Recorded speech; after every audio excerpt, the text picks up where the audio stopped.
नमस्कार। इस विशेष बुलेटिन में आप सभी का बहुत स्वागत है। मैं हूं जया सिन्हा, मेरे साथ है मनीषा।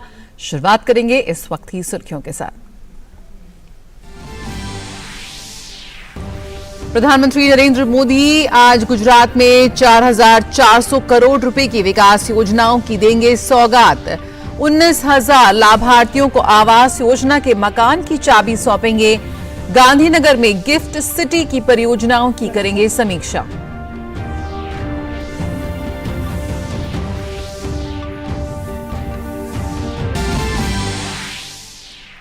भीषण चक्रवात में बदलने के लिए तैयार है मोखा। बांग्लादेश म्यांमा तट की ओर बढ़ा तूफान। कल सुबह पीक पर होने की चेतावनी। आज अंडमान निकोबार द्वीप समूह में तेज से बहुत तेज बारिश का अनुमान।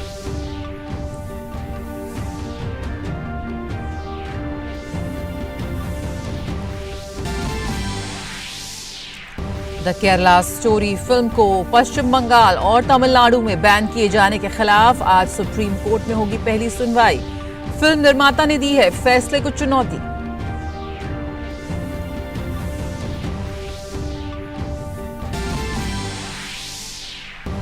बांग्लादेश दौरे पर विदेश मंत्री डॉक्टर एस जयशंकर ने प्रधानमंत्री शेख हसीना से की मुलाकात। आज हिंद महासागर सम्मेलन में लेंगे हिस्सा। क्षेत्रीय सहयोग की संभावनाओं पर होगा मंथन।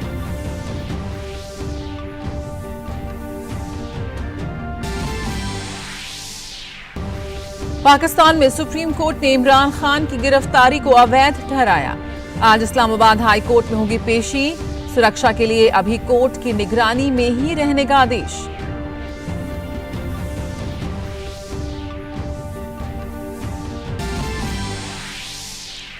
आईपीएल में आज मुंबई इंडियन का गुजरात टाइटंस से होगा मुकाबला। राजस्थान रॉयल्स ने कल खेले गए मैच में कोलकाता नाइट राइडर्स को 9 विकेट से दी शिकस्त। और आइए अब देख लेते हैं खबरों को विस्तार से। प्रधानमंत्री नरेंद्र मोदी आज गुजरात का दौरा करेंगे और गांधीनगर में अखिल भारतीय शिक्षा संघ के अधिवेशन में शामिल होंगे। इसके बाद करीब 4,400 करोड़ रुपए की विभिन्न परियोजनाओं का उद्घाटन और शिलान्यास करेंगे। जिन परियोजनाओं का उद्घाटन किया जा रहा है उनमें बनासकांठा जिले में बहुग्राम पेयजल आपूर्ति योजनाओं का विस्तार, अहमदाबाद में रिवर ओवरब्रिज, नरोद जीआईडीसी में जल निकासी संग्रह नेटवर्क, मेहसाणा और अहमदाबाद में सीवेज उपचार संयंत्र, दहेगाम में सभागार शामिल हैं। इसके अलावा जूनागढ़ जिले में बल्क पाइपलाइन परियोजना, गांधीनगर जिले में जलापूर्ति योजनाओं का विस्तार, फ्लाईओवर पुलों का निर्माण, नए जल वितरण स्टेशन की आधारशिला रखी जाएगी। इन सब के अलावा 19,000 घरों के गृह प्रवेश में भाग लेंगे पीएम। कार्यक्रम के दौरान योजना के लाभार्थियों को चाबियां सौंपेंगे।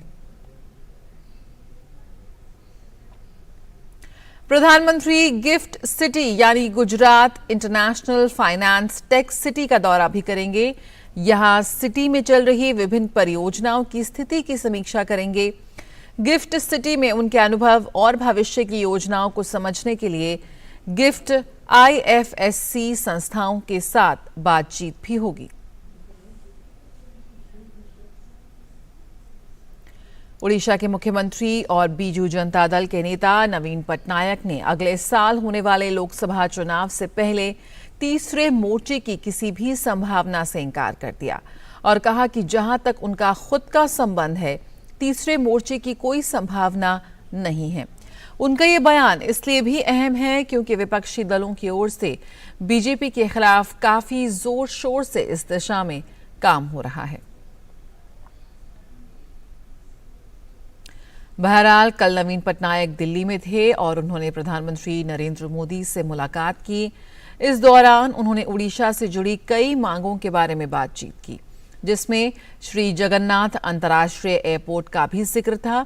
इस मुलाकात के बाद ही मीडिया ने उनसे ये सवाल किया था। बंगाल की खाड़ी के दक्षिण पूर्व हिस्से में बना चक्रवात मोखा तेजी से बढ़ रहा है। मौसम विभाग ने कहा कि चक्रवात के उत्तरी दिशा में बढ़कर आज बंगाल की खाड़ी के मध्य में अति भीषण रूप लेने की आशंका है। ये रविवार की दोपहर के आसपास 150 से 160 किलोमीटर की रफ्तार से अति भीषण चक्रवात के रूप में दक्षिण पूर्व बांग्लादेश और उत्तरी म्यांमार के तटों को पार कर सकता है। चक्रवात के असर से अंडमान और निकोबार द्वीप समूह में भारी बारिश की आशंका जताई गई है। मौसम विभाग के अनुसार इससे त्रिपुरा और मिजोरम में शनिवार और रविवार को अलग अलग स्थानों पर भारी बारिश का अनुमान है। वहीं तटीय क्षेत्रों की बात करें तो कर्नाटक, तमिलनाडु, कराईकल में भी भारी बारिश की संभावना जताई गई है।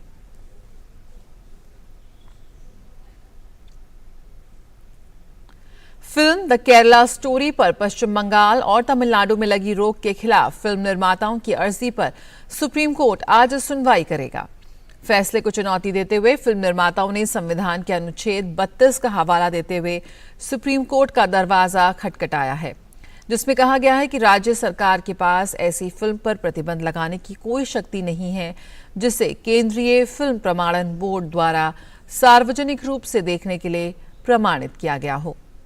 याचिकाकर्ताओं ने पश्चिम बंगाल सिनेमा विनियमन अधिनियम 1954 की धारा 6(1) की वैधता को भी इस आधार पर चुनौती दी है कि वह राज्य सरकार को मनमाना और अनिर्देशित अधिकार प्रदान कर रहा है। तमिलनाडु के संबंध में याचिकाकर्ताओं का आरोप है कि राज्य में फिल्म रिलीज करने वालों को राज्य के अधिकारियों के अनौपचारिक संदेश भेजने के बाद फिल्म को वापस ले लिया।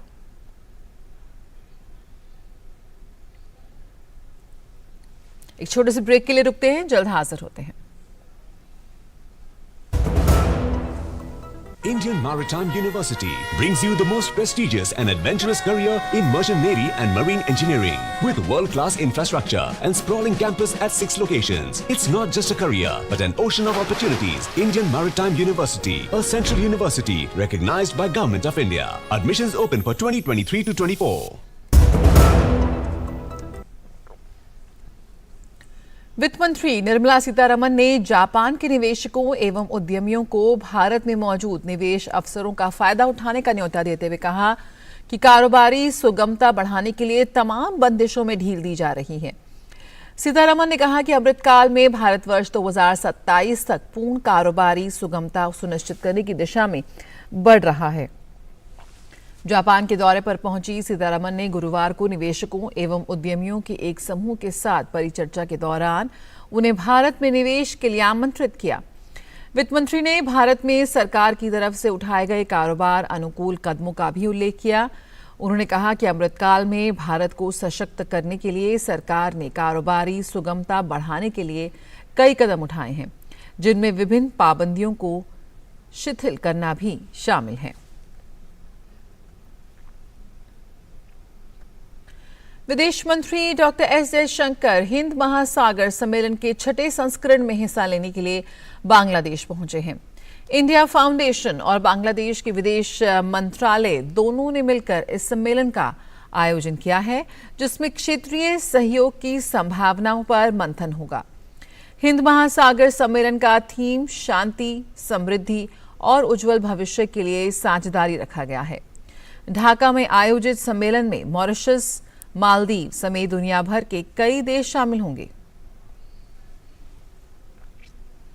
इससे पहले कल विदेश मंत्री जयशंकर ने ढाका में बांग्लादेश की प्रधानमंत्री शेख हसीना से मुलाकात की। इसके बाद उन्होंने कहा कि वो बेहद सम्मानित महसूस कर रहे हैं। जयशंकर ने कहा कि उन्होंने पीएम नरेंद्र मोदी के व्यक्तिगत अभिवादन और हार्दिक बधाई का संदेश दिया और कहा कि हमारे नेताओं का मार्गदर्शन और विजन भारत बांग्लादेश मैत्री को मजबूत करता है। पाकिस्तान में पूर्व प्रधानमंत्री इमरान खान की गिरफ्तारी को सुप्रीम कोर्ट की ओर से अवैध घोषित करने के बाद से उनके समर्थकों में खुशी की लहर है। पीटीआई के कार्यकर्ता मिठाइयां बांट रहे हैं। हालांकि अदालत ने रिहाई के बाद उन्हें अभी घर जाने की इजाजत नहीं दी है, बल्कि उन्हें पाकिस्तान पुलिस के गेस्ट हाउस में रहना होगा। सुप्रीम कोर्ट के आदेश अनुसार इमरान खान ने कल की रात पुलिस लाइन में गुजारी। उन्हें सिर्फ 10 लोगों से मिलने की इजाजत मिली है। इस बीच आज उन्हें इस्लामाबाद हाई कोर्ट में पेश होने का आदेश दिया गया है। सुप्रीम कोर्ट ने कल इमरान की तत्काल रिहाई का आदेश देकर शहबाज शरीफ सरकार की कार्रवाई पर बड़ा सवाल खड़ा किया था। इमरान खान को पिछले हफ्ते इस्लामाबाद हाई कोर्ट से गिरफ्तार किया गया था, जिसके बाद उन्हें अल कादिर ट्रस्ट मामले में 8 दिन के लिए NAB को सौंप दिया गया। फिर इमरान खान ने अपनी गिरफ्तारी के खिलाफ NAB के वारंट को रद्द करने और गिरफ्तारी को गैर कानूनी घोषित करने के लिए सुप्रीम कोर्ट का रुख किया।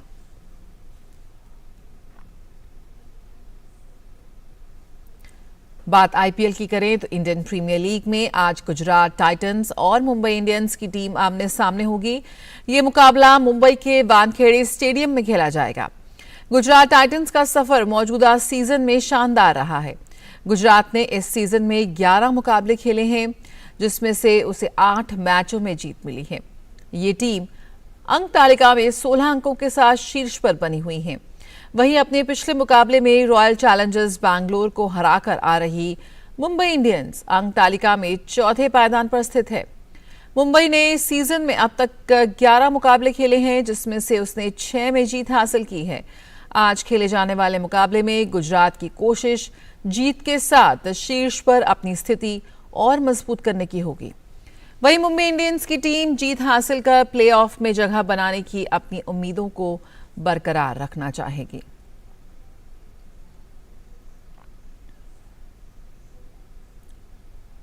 इंडियन प्रीमियर लीग के 56वें मुकाबले में राजस्थान रॉयल्स ने कोलकाता नाइट राइडर्स को 9 विकेट से हरा दिया।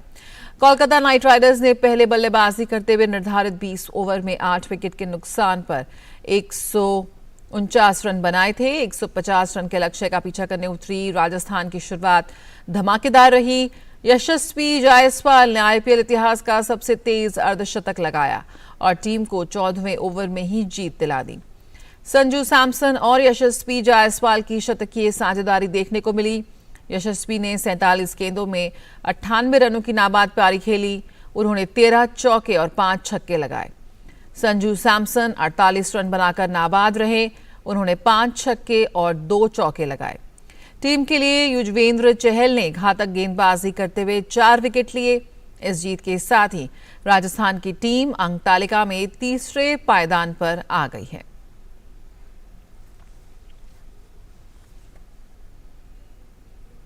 तो इन विशेष समाचारों में फिलहाल इतना ही। मुझे और मनीषा को दीजिए इजाजत। नमस्कार।